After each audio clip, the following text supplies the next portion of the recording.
안녕하세요. 축구 전문 기자 한준입니다.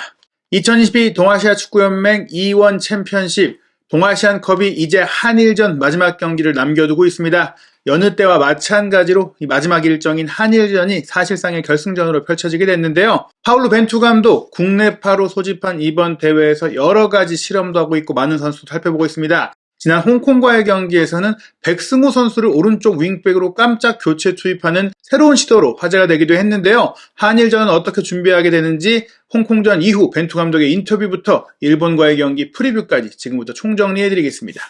2022 동아시안컵에서 한국이 중국과 1차전 3대0 승리에 이어 홍콩과 2차전 역시 3대0으로 승리했습니다. 1, 2차전 모두 완전히 다른 선발 라인업을 구성했는데요. 1차전의 핵심 선수이기도 했던 플레이메이커 황인범 선수의 경우는 그리스 클럽 올림피아코스로의 이적을 위해서 소집 해제돼서 대표팀에서 빠진 상태입니다. 물론 대표팀이 그 자리를 소화할 수 있는 다른 선수들도 많기 때문에 한일전을 앞두고 특별히 우려할 상황은 아니라고 할 수 있겠는데요. 홍콩과의 2차전 경기 강성진 선수가 이번에 A매치 처음 선발해서 두 번째 경기 만에 멀티골로 A매치 데뷔골을 신고하기도 했고요. 또 하나 흥미로웠던 것은 2차전에 주장 완장을 달고 뛴 홍철 선수가 한국 대표팀의 최고령 A매치 3위에 해당하는 기록을 세운 것입니다.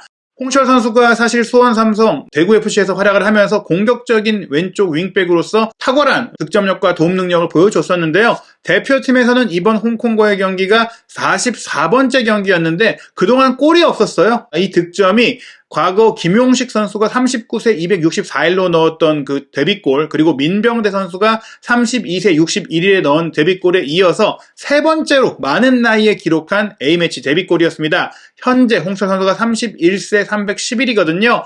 박주호 선수가 31세 273일에 세웠던 기록을 근소하게 넘어선 최고령 A매치 데뷔골 3위 기록이라고 할 수 있겠습니다. 일본 같은 경우에는 2차전 한국과 마찬가지로 선발 명단 전원을 교체하면서 로테이션을 가동했는데요. 홍콩을 상대로 6대0 대승을 거뒀지만 한국이 3대0으로 완승을 거둔 중국과 0대0으로 비겼습니다. 중국은 23세 이하 팀이 나섰기 때문에 사실은 한국과 일본을 대적하기에는 아쉬운 전력이라고 할 수 있겠는데요. 한국전에도 자책골로 이제 헤더로 실점하기 전까지 끈끈한 수비를 보이다가 그 골 이후 무너졌던 모습을 보였는데 일본과의 경기는 끝까지 실점하지 않았고요. 또 일본이 후반전에 주전급 선수 5명을 교체 투입해서 많은 기회를 만들었음에도 불구하고 끝내 무실점으로 경기를 버텨내면서 소기의 성과를 달성했다고 할 수 있겠습니다. 한국과 일본 모두 골 득실은 6득점 무실점이지만 일본이 중국과 비기면서 마지막 경기를 앞두고 한국이 우승에 매우 근접한 상황이 됐습니다. 한국은 비기기만 해도 우승을 차지하면서 대회 역사상 4회 연속 우승이라는 위협을 세울 수 있는 상황이 됐고요. 일본은 안방에서 우승하기 위해선 한국전에서 반드시 이겨야만 하는 불리한 상황이 됐습니다. 파울루 벤투 감독이 홍콩과의 경기를 마치고 나서 기자회견을 통해서 일단 홍콩과의 경기 대부분의 경기를 지배했다라고 했어요. 득점 기회를 많이 만들지 못했다라고 냉정하게 평가하기도 했지만 3대0이라는 결과는 타당한 점수였다고 했습니다. 다만 A매치 데뷔전을 치른 선수들도 굉장히 많았고 새로운 선수들을 많이 뽑았고 또 대표팀에 발탁해서 경기를 많이 못 해본 선수들, 처음으로 대표팀에서 90분을 뛰어본 선수들도 있었던 부분을 고려했을 때 사실은 경기 전개력 자체가 좋지는 않았다고 얘기를 했어요. 또 긴장도 많이 한 것 같은데 일단은 목표라고 할 수 있는 승리를 거둘 수 있었다는 점에서 높이 평가를 했고요. 힘든 상황, 훈련도 그렇고 날씨도 그렇고 여러 가지 어려운 여건 속에서 선수들이 어떻게 플레이하는지를 관찰할 수 있었다. 홍콩이 아주 강한 팀은 아니지만 그래도 인천 유나이티드를 이끌었었고 북한 대표팀을 이끌기도 했었던 아시아 축구의 경험이 많은 용 안데르센 감독이 또 이끌면서 수비 조직이 괜찮았었고 또 혼혈 선수들이 굉장히 많았던 홍콩이기도 했었거든요. 피지컬도 좋고 기술적으로 좋은 선수들도 생각보다 많이 있었기 때문에 물론 일본의 주력 선수들에게 6대0 완패를 당한 팀이긴 하지만 한국 역시 대표팀의 경험이 부족했던 서브 자원으로 경기를 했다는 점을 감안한다면 이 결과 나쁘지 않았다. 굉장히 좋은 성적이었다라고 돌아봤습니다.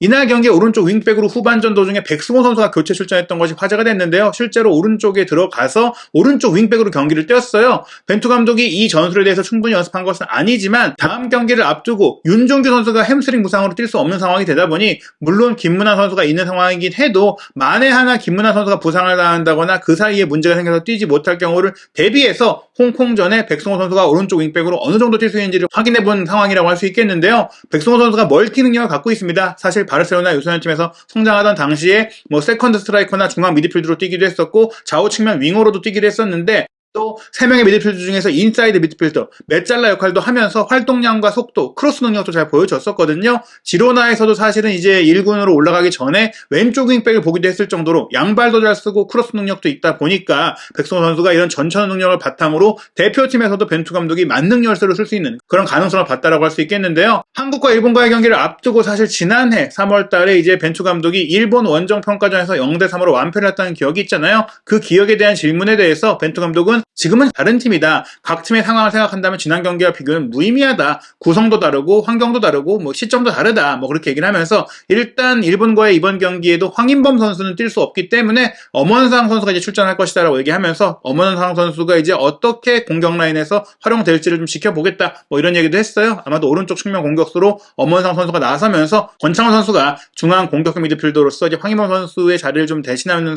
그런 형태가 될 것 같은데요. 일본은 아무래도 중국, 홍콩과의 경기에 이어서 가장 강한 상대로서 또 일본이 홈 경기를 치르기 때문에 유리할 수도 있는데 우리도 끝까지 최선을 다하겠다라는 말로 일본을 잡고 우승하겠다 또 이런 포부를 밝혔습니다. 이번 동아시안컵에 참가하는 일본 대표팀, 사실 일본 대표팀이 워낙 유럽파가 많다 보니까 이진급이라고 역시 할 수 있겠습니다. 국내 리그 선수로서 구성을 했는데 그래도 현재 2022 시즌 J리그에서 잘하는 선수들이 모인 J리그 선발팀이라고 할 수 있겠고요. 지금 득점 랭킹 공동 4위에 올라있는 마치노 슈토 선수와 니시무라 다쿠마, 나란히 8골을 기록하고 있는 이 두 선수도 현재 일본 대표팀에 속해 있고 최근에 23세 이하 아시안컵에서 한국의 3대0 그 패배를 안겼던 가시와 레이솔의 어린 공격수 호소야 마오도 현재 일본 대표팀 선수인데 J리그에서 6골을 넣고 있고요. 또 중앙 미드필더인 모리시마 선수도 6골을 기록하고 있기 때문에 득점력이 있는 선수입니다. 또 도움 기록에 있어서도 측면 공격수인 와키자카 야스토가 6개를 기록하고 있고 미치타라든지 미즈노마 같은 5개의 도움을 올리고 있는 선수도 현재 일본 대표팀에 속해 있고 또 노츠타 가쿠토 같이 일본 대표팀에서 지금 J리그 득점 도움 상위권에 있는 선수들이 다 모여있다 이렇게 볼 수 있겠는데요. 특히 중국과의 경기는 홍콩전에 이제 뛰지 않은 선수들로 경기를 했거든요. 한국과의 경기에 이 홍콩전에 뛰었던 그 주력 선수들을 컨디션을 맞춰서 출전시킬 예정입니다. 마치노 슈토 같은 경우에는 22살의 어린 선수이긴 하지만 185cm의 장신의 결정력을 갖고 있는 선수고 홍콩전에 멀티골을 넣은 선수고요. 소마 유키는 측면에서 165cm로 키는 작지만 빠른 스피드와 또 공격력을 갖고 있고 또 일본 23세 이하 대표팀을 거쳐왔던 연령별 대표팀을 거쳐왔던 선수로서 기대할 수 있겠고요. 미즈누마 선수도 이 선에서의 창조성이 좋은 선수고 또 니시무라 선수 역시 마찬가지로 주전 자원으로 이번 경기를 나설 것으로 예상이 되는데요. 한국 대표팀 역시 첫 경기 중국과의 경기에 뛰었던 선수를 위주로 경기할 것으로 예상이 됩니다. 조기성 선수가 최전방에 배치되고 나상호와 엄원상이 좌우 측면에 배치되는 가운데 황인범 선수의 자리는 전북의 김진기 선수가 맡고 권창훈 선수와 2명의 더블 공격형 미드필더가 나서고 백소 선수가 일단은 수비형 미드필더로 나서고 좌우 윙백으로 김진수와 김문환 그리고 말씀드린 센터백 조합도 첫 경기에 나왔던 권경원, 조유민이 될 것으로 예상이 됩니다. 그리고 이제 이번 대회에서 소집했던 골키퍼들에게 모두 기회를 주고 있기 때문에 조현우 골키퍼가 골문을 지킬 것으로 예상이 되고요. 일본 대표팀 같은 경우에는 미야이치리오, 과거에 아스날에 있기도 했었던 선수인데 J리그에 돌아왔죠. 미야이치리오 또는 마츠노 선수가 스트라이커로 나서고 이선은 소마, 니시무라, 미즈누마가 주전으로 나서고 와키자카와 노츠다 이런 선수들이 후반전에 출전할 것으로 예상이 됩니다. 수비 라인은 일본 대표팀에서 경험이 있는 또 J리그에서도 베테랑 선수인 스기오카와 야마네가 이제 좌우 측면 윙백으로 나서고 하타나카와 다니구치 센터백 라인 구성하는데 후지타와 모리시마 중에 누가 주전으로 나올지는 지켜봐야 될 것 같아요. 후지타는 일본 23세 이하 대표팀의 주장으로서 또 한국전에 아주 좋은 경기를 보였던 선수고요. 또 그 파트너로는 이와타가 나설 것이 예상이 됩니다. 한국과 일본 역대 80번의 A매치를 치렀었고 42승 23무 15패로 한국이 우세하지만 최근 들어서는 일본이 많이 또 승리를 쌓아오면서 쫓아오고 있죠. 가장 최근 경기 말씀드린 2021년 3월 요코하마에서 우리가 3대0으로 완패를 당했었던 바가 있는데요. 하지만 그 전에 동아시안컵에서는 우리가 계속 강세를 보였습니다. 2017년 도쿄에서 4대1 완승을 거두면서 우승을 했었고 또 지난 2019년 부산에서도 1대0으로 황인범 선수의 골로 승리하면서 승리를 통해서 우승을 차지했고 전승 우승을 차지했던 바가 있죠. 그 전에 2015년 중국 우한에서 열렸던 동아시안컵 한일전에서는 장현수 선수의 골로 1대1로 비겼지만 역시 우승을 차지했었습니다. 다만 2013년 잠실에서 있었던 동아시안컵에서는 윤인록 선수의 골에도 불구하고 우리가 2대1로 패배하면서 안방에서 일본이 우승하는 모습 지켜봤는데요. 최근 3경기 동아시안컵에서의 맞대결은 2승 1무 그리고 한국이 모두 우승을 했기 때문에 이번 경기 승리를 거두면서 4회 연속 우승을 이룰 수 있을 것으로 기대하고 있습니다.